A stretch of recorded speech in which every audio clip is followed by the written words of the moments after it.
अस्थाई क्या है, स्थाई क्या है, इस चीज को हम समझेंगे कि मान के चलो यहाँ मेरी उंगली में चोट लगी, उसे खून निकल रहा है, सभी को दिखाई दे रहा है कि मुझे क्षति हुई है, राइट।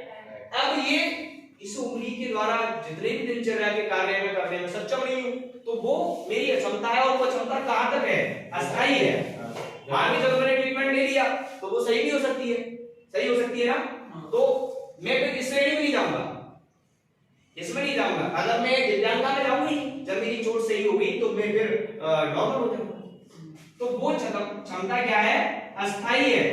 जितने भी कार्य हैं वो बाधित रहेंगे कुछ समय के लिए, बाद में ठीक हो जाएंगे। लेकिन अगर मैंने उस चीज पर ध्यान नहीं दिया, मैंने उस चीज पर ध्यान नहीं किया, चोट लगी, खून निकला, उसे काम नहीं कर पा रहा हूं, मैं अपनी व्यस्तता में बिजी हूं, और कुछ धूल मिट्टी कण ऐसे लगे तो संक्रमण हो गया उसमें, राइट, संक्रमण हो गया, डॉक्टर साहब के पास गए, डॉक्टर साहब ने कहा कि ये उंगली आपकी काटनी पड़ेगी, तो वो क्षमता फिर अस्थाई रहेगी, स्थायी हो जाएगी, स्थायी हो जाएगी ना, क्योंकि 8 दिन 10 दिन तक मैंने सारे कार्य उस उंगली से नहीं किए, ना कर पाया मैं, तो वो क्षमता मेरी अस्थाई थी। लेकिन जब मैंने ध्यान नहीं दिया और डॉक्टर साहब ने उंगली काटी, क्योंकि संक्रमण फैलता है तो वो आगे तक जाता है, तो वो काटना पड़ता है शरीर का पूरा, जिसमें संक्रमण है, आप लोग सभी जानते होंगे।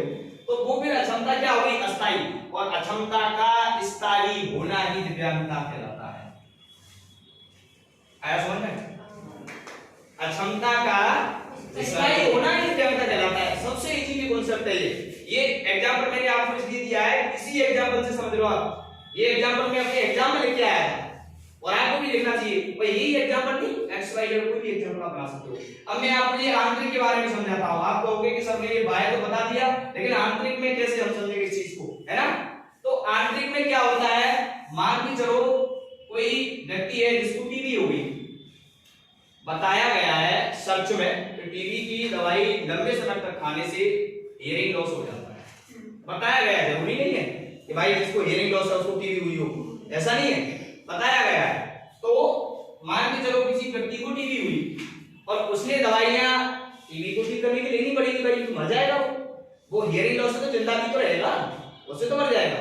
तो उसने दवाई दी तो उसको हियरिंग लॉस हो गया, उसको ये आंतरिक क्षति हुई जो हम तुमको दिखाई नहीं दे रही है। श्रवण बाधिता आप लोगों ने पढ़ी है, श्रवण बाधिता एक छिपी हुई दिव्यांगता है जिसे लोग आसानी से नहीं पहचान पाते। जब तक हम उससे कम्युनिकेशन नहीं करेंगे, बातचीत नहीं करेंगे, तब तक हमें पता नहीं चलेगा कि सामने वाला व्यक्ति सुन रहा है नहीं सुन रहा है, राइट।